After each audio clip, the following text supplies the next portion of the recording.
El dolor crónico se produce a veces cuando los nervios se vuelven más sensibles al dolor. Ya que estamos de regreso en su programa Torre Médica. Bueno, en esta segunda entrevista con Lisbeth Ramos Ruelas, ¿cómo estás? Muy bien, gracias. Gracias por invitarme. Bienvenida. Ella es anestesióloga con una subespecialidad en medicina del dolor y algología y cuidados paliativos. Esa parte del cuidado paliativo, Liz, creo que es algo que la sociedad entiende que existe alguien que maneja el dolor, pero yo creo que no entienden que existe un posgrado para el especialista en la anestesiología que le permite manejar al paciente de forma integral con otras áreas en padecimientos crónicos. Pero creo que no solamente el cuidado del dolor, sino el cuidado paliativo del paciente crónico con diversos padecimientos que obviamente pueden ligar cuestiones tumorales, cuestiones que lo postren a una cama por un mal manejo en un momento dado del dolor. Pero hablar de aspectos paliativos, Liz, es algo que yo creo que la medicina del cuidado del paciente crónico y el cuidado paliativo dicta mucho para tu área, ¿no? Sí, de hecho la Organización Mundial de Salud lo define como el cuidado activo y total a un paciente donde su tratamiento ya es limitado, no es curativo, sino quiere decir que la enfermedad ya es avanzada, progresiva y pues básicamente la terapéutica ya no es curar, sino solamente controlar. Lo que controlamos es el sufrimiento o los síntomas que se puedan presentar. Es importante también recordar que no nomás son pacientes oncológicos, es decir, pacientes con cáncer, sino nomás vemos pacientes, por ejemplo, con otro tipo de enfermedades como enfermedad renal ya en etapa terminal, enfermedad hepática, o sea, son varias enfermedades que al final el pronóstico de vida se reserva a un tiempo limitado, pero su manejo ya no es con fines curativos. ¿Cuándo saber nosotros que mi familiar o yo somos candidatos a un manejo integral?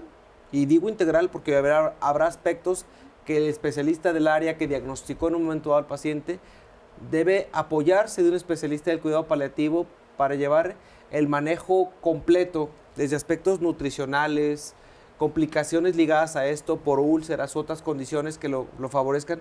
Pero ¿cuándo saber que es candidato? ¿O cuáles son los criterios clínicos que ustedes manejan para saber que un paciente es candidato para ello? Sí, existen de acuerdo a la enfermedad los criterios ya bien establecidos de que si mi paciente ya cuenta con esto, estamos hablando que la enfermedad ya es avanzada, progresiva, de acuerdo al padecimiento.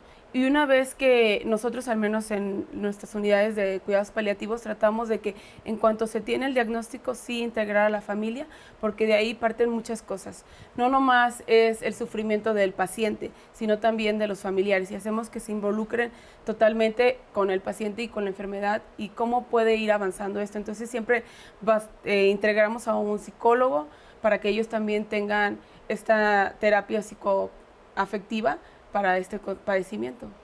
¿Y cuáles serían los síntomas más comunes que podemos tratar en cuidados paliativos, doctora? Los síntomas son pues diversos, ¿no? Los más comunes, claro, en primer lugar, teniendo la batuta, es dolor, pero también puede ser desde falta de aire, disnea, insomnio, náuseas, vómito, cualquier síntoma que se les venga a la mente, todos los tratamos. ¿Por qué? Porque es que si yo le diría, bueno, alguno en específico, pues no se puede porque es dependiendo de la enfermedad. Pero en cuanto a los que abarca, el más común es dolor, también puede ser fatiga, ¿cuál más? Pues insomnio, que ya lo había dicho, pero básicamente son varios. El aspecto fundamental para aquellos que tenemos que tratar pacientes crónicos y obviamente el área que nuestra clínica como parte integral ofrece para un paciente que es un paciente crónico con enfermedad renal en etapas a veces avanzadas y que las expectativas de vida a veces no son alentadoras porque no existe la posibilidad de acceder a una condición para un trasplante. El paciente ya fue candidato a diversos tratamientos con trasplante y su condición de rechazo y el deterioro crónico de la enfermedad base se está dando de manera consuntiva, es decir, el desgaste físico del individuo se va dando de manera más progresiva. ¿De qué manera logramos alternar? ¿Cómo está haciendo la clínica para hacer que el especialista de otras áreas no sienta que solamente lo hacen como parte de un desaliento clínico, sino de un manejo integral con el objetivo de que el paciente tenga una condición y una calidad de vida más amplia, ¿no? Sí, claro. Muchos de los pacientes, inclusive desde los médicos, casi siempre no saben que existe esta posibilidad y se esperan ya hasta al final, ¿no? Los pacientes ya empiezan a tener síntomas refractarios, quiere decir, por ejemplo, en enfermedad renal, tienen o nos consultan mucho por prurito, ¿no? Comezón, que es también parte de la enfermedad, ya cuando es muy avanzada. Entonces ya no los mandan cuando realmente, o sea, es más tarde, ¿no? Se puede ser que los podamos ver desde antes e inclusive cuando vean que ya está avanzando, luego llegar, pero muchas veces siempre tienen los médicos también este tabú de que no, pues ya paliativos es ya casi cuando está muriendo. Y realmente no, o sea, tomamos los casos desde antes, o sea, desde muchísimo antes, donde vemos que la enfermedad pues ha estado siendo progresiva, no está avanzando y ya lo terapéutico se está quedando muy corto, entonces es cuando nosotros entramos para pues tratar todos los síntomas que se pudieran presentar.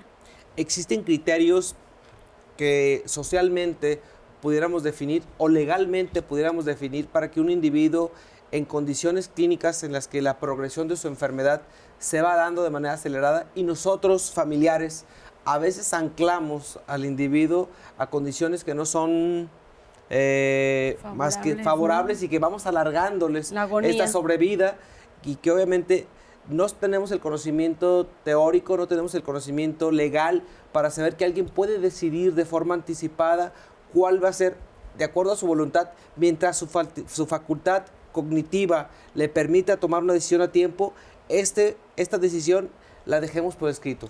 Claro que sí, es muy buena tu pregunta. Sí, existe este documento legal que se llama voluntad anticipada, donde un paciente que ya cuenta o él ya sabe su diagnóstico de que la enfermedad puede progresar, inclusive aunque no tenga la enfermedad, lo puede dejar estipulado de que en caso de que yo presente una enfermedad grave y potencialmente mortal, prefiero que no se me hagan, o sea, se limita a que él, por ejemplo, deja escrito, y es un documento totalmente legal de que no quisiera que se me hiciera la traqueostomía, que se me intubara, que no se me dieran maniobras de reanimación o que no me hicieran gastrostomía. ¿Por qué? Porque obviamente la enfermedad pueden ser varias, pero probablemente pueda deteriorar su estado de conciencia y ya no decidir. Entonces ahí deciden los familiares. Pero si se queda este documento desde antes, ya es un documento legal que muchas personas no saben que existe, pues ya se respeta totalmente.